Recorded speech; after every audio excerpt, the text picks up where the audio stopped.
Hey welcome to my YouTube channel and आज हम पढ़ेंगे रिमेनिंग एमसीक्यूज।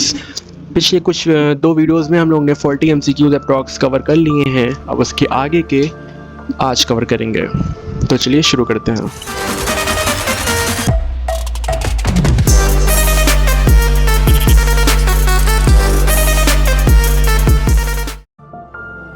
So हमारा नेक्स्ट क्वेश्चन है which of the following is an example of a no SQL database. हमारे no SQL database का इनमें से कौन सा एग्जाम्पल है? ऑप्शन है my SQL, Postgre SQL, MongoDB या Oracle. So the right answer is MongoDB. MongoDB हमारा एक नो एसक्यूएल डेटाबेस है। नेक्स्ट क्वेश्चन है what is the purpose of the commit statement in SQL. हमारे एसक्यूएल में commit statement का क्या purpose होता है? कमिट क्या करता है कि परमानेंटली हमारा जो भी चेंजेस हैं उनको सेव करने का काम करता है। ट्रांजैक्शन में अगर हमने कोई भी चीज़ को कमिट कर दिया तो वो चेंज नहीं होगी, वो परमानेंटली सेव हो जाएगी। So the right answer is option A, to permanently save changes made in a transaction. Next question है which SQL command is used to modify the structure of a table. हमारे SQL में अगर table को हमको modify करना है तो हम लोग कौन से कमांड का यूज़ करेंगे? तो हम लोग अल्टर टेबल का यूज़ करेंगे। पहले अल्टर का यूज़ करेंगे, देन हम लोग मॉडिफाई करने के लिए अपडेट कमांड का यूज़ करेंगे। Next question is in the relational model what is a foreign की। फॉरेन की क्या होता है? अगर हमने एसक्यूएल में दो टेबल बनाई हैं, एक टेबल में प्राइमरी की बनाया है, दूसरी टेबल में फॉरेन की, तो किसी एक टेबल की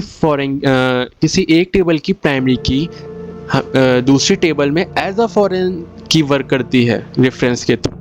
So a key that is used to enforce referential integrity between two tables is known as a foreign key। यानी किसी एक टेबल की प्राइमरी की एज अ रेफरेंस के थ्रू दूसरी टेबल में एज अ फॉरेन की वर्क करती है। So the option B is correct. Next question is which of the following is not a function of a database. इनमें से डेटाबेस का कौन सा फंक्शन नहीं है? So analysing code. हमारे डेटाबेस में कोड को एनालाइज नहीं किया जाता है, मैनेज किया जाता है, डेटा को मैनिपुलेट किया जाता है, सिक्योरिटी भी हाँ प्रोवाइड की जाती है, बट एनालाइज नहीं किया जाता है कोड को। Next question is what does the term acid stand for in the context of database transactions. मैं पिछले दोनों वीडियोस में आपको एसिड के बारे में बता चुका हूँ। एसिड हमारी एक ट्रांजैक्शन की प्रॉपर्टी होती है जिसका फुल फॉर्म होता है atomicity, consistency, isolation and durability. So the right answer is option number A.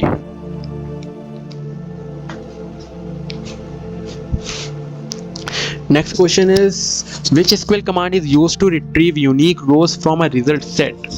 So the right answer is distinct। Distinct के थ्रू हम लोग यूनिक वैल्यूज़ को लिख सकते हैं। यानी डिस्टिंक्ट कीवर्ड क्या काम करता है, इस पिछले वीडियो में मैंने आपको बताया था। अगर हमें यूनिक वैल्यूज़ चाहिए, हमें डिस्टिंक्ट वैल्यूज़ चाहिए, वैल्यूज़ रिपीट ना हो, डुप्लीकेट ना हो, तो हम लोग डिस्टिंक्ट का यूज़ करते थे। तो कमांड जो वैल्यूज़ को रिट्रीव यूनिकली करता है वो है डिस्टिंक्ट कमांड। नेक्स्ट क्वेश्चन है which of the following is known as a set of entities of the same type that share same properties और attributes. So the answer is entity set. हमारे set की हमारे entities का वो set जिसमें same type, जिसका type same हो, जिसकी प्रॉपर्टीज सेम हो, जिसके एट्रीब्यूट सेम हो, तो वो हमारा एंटिटी सेट होता है।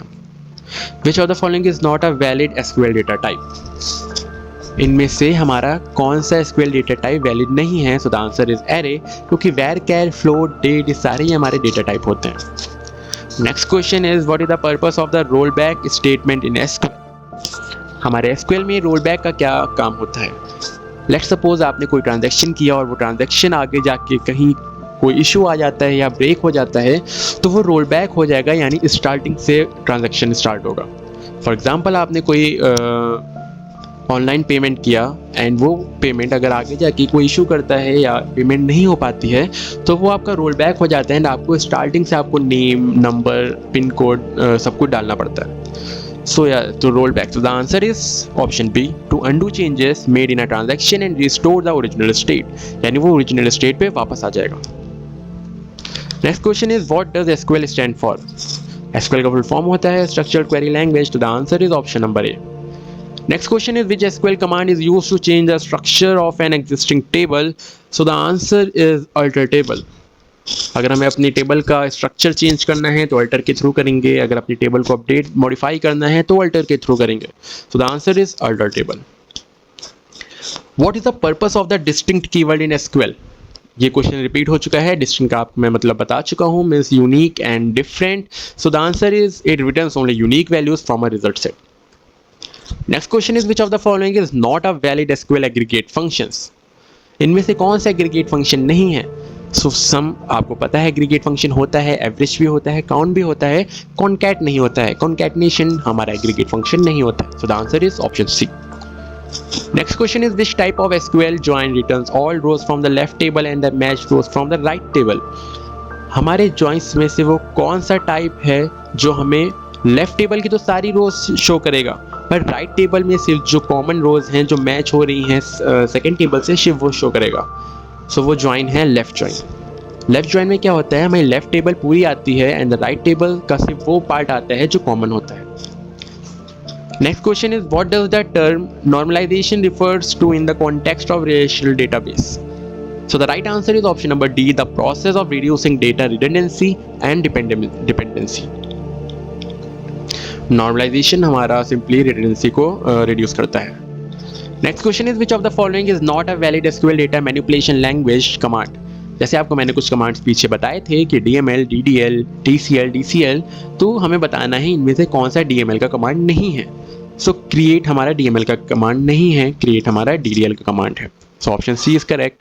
Then what is the purpose of the where clause in SQL? क्या आप सबको पता होगा, पिछले वीडियोस में मैंने कवर किया है। वेयर क्लॉज का यूज होता है कोई कंडीशन देना। So option B is correct, to filter rows based on a specified condition. Next question is which SQL command is used to add a new column to an existing table. अगर हमें कोई table में column को add करना है तो हम add column का यूज करेंगे। अब देखिए इसके ऑप्शंस में अल्टर टेबल नहीं है। अगर अल्टर टेबल इसके ऑप्शंस में होता तो हम लोग सिंपली अल्टर का यूज करते, अल्टर को टिक करते, पर जब अल्टर नहीं है तो हम लोग ऐड कॉलम को टिक कर रहे हैं। Next is what is the purpose of the order by clause in SQL। अगर हमें अपने डेटा में से हमें किसी ऑर्डर में हमें अगर अपना डेटा चाहिए, फॉर एग्जांपल असेंडिंग ऑर्डर में चाहिए या डिसेंडिंग ऑर्डर में चाहिए, तो हम लोग ऑर्डर बाय का यूज़ करते हैं। फॉर एग्जांपल कोई पेपर हुआ जिसमें कुछ बच्चों ने पेपर इनरोल किया है और उसमें कुछ बच्चों के मार्क्स अच्छे आए हैं, कुछ के बेकार आए हैं। अब हम चाहते हैं कि हमें उस बच्चे का नाम बताइए जिसके नंबर सबसे ज़्यादा हैं, तो हम लोग ऑर्डर बाय क्लॉज का यूज़ करेंगे एंड इसके थ्रू हम लोग असेंडिंग एंड डिसेंडिंग को यूज़ करते हैं। For like ASC denote to ascending and DESC denote to descending. तो ऑर्डर बाई का सिंपल यही होता है कि वो शॉर्ट करता है हमारे डेटा को, या तो असेंडिंग ऑर्डर में करेगा या तो डिसेंडिंग ऑर्डर में करेगा। So option C is correct. Next is which of the following is not a valid SQL constraint. इनमें से कौन सा हमारा वैलिड SQL कॉन्स्ट्रेंट नहीं है? सो रिस्ट्रिक्ट हमारा कोई भी कॉन्स्टेंट नहीं होता है, चेक, फॉरेन एंड प्राइमरी हमारे कॉन्स्टेंट होते हैं। Next is after group have been established SQL applies predicates in the dash clause allowing aggregate functions to be used। so having, जैसे आपको मैंने बताया था कि ग्रुप बाई में हम लोग हैविंग कमांड का यूज करते हैं। सो क्वेश्चन हम लोग का कह रहा है after group have been established SQL applies predicates in the having clause allowing aggregate functions to be used। So the right answer is having। Next question is what is the purpose of the group by clause. जैसे मैंने आपको पहले बताया था कि to group rows with the same values into summary rows. Option D is correct. Which of the following SQL command is used to delete a table from the database. हमारे database से अगर हमें टेबल को delete करना है तो simply हम लोग ड्रॉप टेबल का यूज करते हैं। So option C is correct. What is a stored procedure in the context of a database. हमारे डेटाबेस में स्टोर्ड प्रोसीजर क्या होता है? तो स्टोर्ड प्रोसीजर हमारा एक स्टेटमेंट्स का सेट होता है जो कि एक पर्टिकुलर टास्क को परफॉर्म करने में हेल्प करता है। So option B is correct, a set of SQL statement that perform a specific task। Next question is which of the following is the best way to represent the attributes in a large database। हमारे large database में अगर हमें attributes को represent करना है तो best way होता है concatenation के through। Next question is what is the purpose of the having clause in SQL। Having जैसे मैंने आपको बताया है ग्रुप में कंडीशन देने के काम आता है। So the right answer is to filter groups based on a condition. Next question is which of the following key is required to handle the data when encryption is applied to the data so that the unauthorized user cannot access the data। जैसे question में ही बता रहा है encryption अगर हम लोग ने apply कर दिया है डेटा में तो अनऑथराइज्ड यूजर एक्सेस नहीं कर पाएगा हमारा डेटा। सो कौन सी की है? So the key is encryption key. Next question is what is the purpose of the union operator in SQL. तो यूनियन क्या करता है, to combine the result of two और मोर सेलेक्ट क्वेरीज। अगर हमारे पास दो सेलेक्ट क्वेरीज हैं तो उनको एक दूसरे में कंबाइन करने के लिए यूज होता है। सो यूनियन ऑपरेशन हम लोग का क्या करता है कि ये दो सेलेक्ट क्वेरीज को कंबाइन करने में काम आता है। So option A is correct. Next question is which SQL command is used to retrieve data from a multiple table simultaneously. अगर हमें एक से ज़्यादा टेबल के डेटा को एक साथ देखना है, रिट्राइव करना है, तो सिंपली हम लोग ज्वाइन कमांड का यूज़ करते हैं। सो आज के लिए बस इतना ही। आगे के एमसीक्यूज हम लोग नेक्स्ट वीडियो में कवर करेंगे। अगर आपको कोई भी डाउट आता है, क्योंकि इस बार मैंने थोड़ा सा तेज बताया है क्योंकि एमसीक्यूज काफ़ी हैं, अगर मैं धीरे धीरे बताऊंगा तो शायद कंप्लीट ना हो पाए एंड पेपर भी आप लोग के आने वाले हैं।